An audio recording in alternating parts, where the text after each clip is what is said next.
स्वागत है दोस्तों। आज हम साधारण से अनाज के बारे में बात करेंगे जिसके बहुत से असाधारण स्वास्थ्य लाभ होते हैं। यह अनाज सही मानों में भारत देश की भूमि पे ही उपजा था। लगभग इसको 5-1000 साल हो गए तब से ये हमारे प्रदेशों में आसानी से मिलने वाला है। इस अनाज का नाम है जौ या बार्ले। आज मैं आपसे बात करूंगा बार्ले ग्रीन ग्रास, या यूं कहें कि जौ का बीज या अनाज को जब हम अंकुरित करते हैं उससे निकली हुई हरी ताज़ी जो घास है उसके बारे में आज बात होगी। जैसा कि आप जानते हैं हमारे देश के अंदर बहुत सारी जो पैदावार है यहाँ के पर्वों और त्योहारों से संबंधित है, चाहे ये पर्व या त्यौहार सामाजिक हो या धार्मिक हो। आप जानते हैं आजकल नवरात्रे चल रहे हैं। इस नवरात्रे के दौरान अधिकांश लोग अपने घरों में पहले ही दिन जौ जो है उसकी खेती करते हैं या उसको अंकुरित करने के लिए अपने बर्तनों में उसको बीजों को डाल के डेली या रोज़ पानी के छींटे मार के उसको उपजाने का प्रयास करते हैं। जब ये 8वें या 9वें दिन यानी कि जब 10वें दिन ये तैयार हो जाता है दशहरे के दिन, तो इसकी पूजा भी होती है। अब रही बात है, ये जौ जो है आम भाषा में सभी लोग जानते हैं कि ये ठंडा होता है। रही बात है, इसको हम ठंडा होते हुए भी इस अनाज को दवाई के रूप में प्रयोग करते हैं।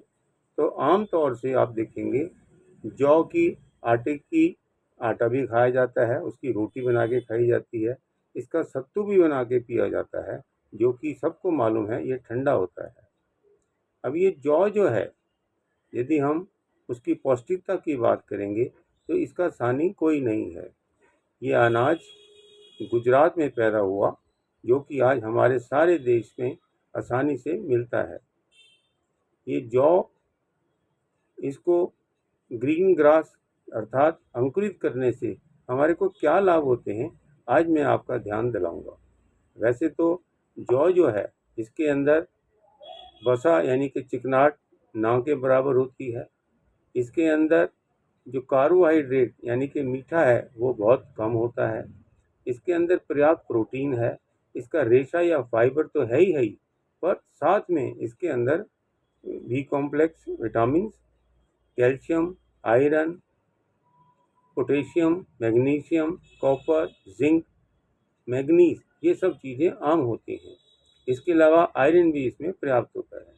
आप समझिए, जब इसकी पौष्टिकता इतनी ज़्यादा है तो जब हम इसको हरी घास को अर्थात अंकुरित करके खाते हैं तो इसके लाभ अवश्य ही कम नहीं होंगे बल्कि बढ़ जाते हैं।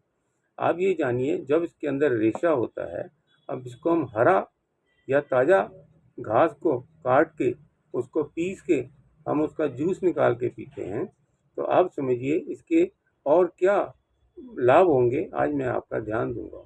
आप समझिए, जब पीएच की वैल्यू समझते हैं हम कि इसके अंदर ठंडा होने का मतलब क्या है, इसके अंदर एसिडिटी कम होती है, अर्थात एसिडिटी को ख़त्म करने के लिए जौ जो है आम तौर से इस्तेमाल होता है।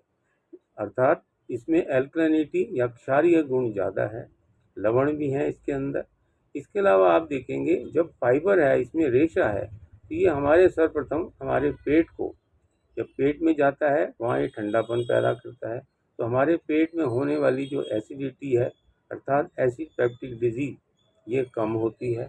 इसके अलावा जो गुड बैक्टीरिया हैं प्रोबायोटिक्स, उनका भी बढ़ावा होता है, वो इसमें ज़्यादा हमारे डाइजेशन को, पाचन तंत्र को मजबूत करता है। ऐसे ही आप देखेंगे हमारा जो लीवर है वो भी इसमें फैटी लीवर के ठीक होता है। जब आप देखेंगे आपका लीवर ठीक हो रहा है, पेट में आपके एसिडिटी कम हो रही है, तो पेट में जलन, कब्ज, खट्टी डकारें, गैस और कब्ज का होना निश्चित ही सही होता है, ऐसा विशेषज्ञों का कहना है। रही बात है कि ये जब लीवर भी अच्छा होगा, हमारी जो स्टमक है वो भी ठीक होगा, तो उससे जो आगे अंतड़ियां हैं उसके अंदर होने वाले जो विषाक्त हैं उसको भी शरीर से बाहर निकालता है, जिससे कैंसर तक के रोग आंत के ठीक होते हैं। अब रही बात है कि फाइबर होने से कोलेस्ट्रॉल जो है हमारा कम होता है, अर्थात ब्लड प्रेशर भी कम होगा। हार्ट के लिए भी ये एक बहुत बड़ा अनाज का भी उपयोगी है, इसका भी हम उपयोग कर सकते हैं। इसके बाद आप समझिए, जो गॉल ब्लैडर है, अर्थात जिसको हम पित्त की थैली कहते हैं, उसके अंदर होने वाली जो गॉल स्टोन है, उसको भी ये कम करता है। ये इसकी एक विशेषता है। जैसा कि आप समझ रहे हैं, इसका ठंडापन देने का इसके एक उदाहरण है कि इसकी ठंडापन तासीर है। तो ठंडापन होने से हमारे हार्ट को भी मजबूत करता है, हमारे लीवर को भी मजबूत करता है, हमारे पेट को भी साफ करता है। ऐसे जिन लोगों को बहुत ज़्यादा इन्फेक्शन होता है यूरिनरी ट्रैक का, अर्थात पेशाब के रास्ते में इन्फेक्शन होता है, वो भी इससे लाभ उठा सकते हैं। इसके अलावा आप देखिए, जिनको जोड़ों के दर्द रहते हैं, शरीर में भारीपन रहता है, वजन ज़्यादा होता है, मोटापा होता है, वो भी अपने फैट को कम करने में इसका उपयोग करेंगे तो बहुत अच्छा होगा। ऐसे ही आप समझिए, जिन लोगों को चिड़चिड़ापन रहता है, व्यवहार उनका अच्छा नहीं है, उनको नींद अच्छी नहीं आती है या देर से आती है, हमेशा गर्म मिजाज रहता है, खासकर छोटे बच्चे या बड़ी उम्र के जो लोग हैं, उनको भी अपने खान पान में इस जौ का प्रयोग अवश्य करना चाहिए। तो मैं आपसे कहूँगा, जो संक्षिप्त में आप समझिए कि जौ जो है, खासकर ठंडा होने की वजह से बहुत सारे ऐसे रोग हैं जिनमें आजकल जो लाइफस्टाइल संबंधित बीमारियां हैं, उसको कम करने में कारगर है। रही बात, जो लोग इस हरी घास को रोज ही अपना उसका जूस निकाल के पिएंगे, तो आप समझिए कि हमारे शरीर में जो कैंसर के अंदर सेल अलग अलग बनते हैं, या यूं कहिए ऐसे सेल बन जाते हैं जिनका बनना हमारे शरीर के लिए नुकसानदेह है, उन सेल की जो ग्रोथ है, बढ़ोतरी है, उसको भी ये रोकता है। अर्थात सेल जो कैंसर के हैं उसको बनने में रोकता है। तो आप समझिए, कैंसर किसी भी प्रकार का हो तो हम उस जो घास है हरे वाली, उसको हम काट के पीस के उसका जूस यदि पिएंगे तो अवश्य ही हमारे शरीर में एल्कलिनिटी होगी।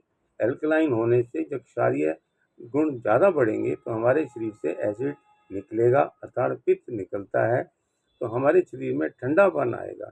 तो ठंडापन आने से ये काम कैंसर के लिए बहुत ही कारगर अनाज है, इसको हम ले सकते हैं।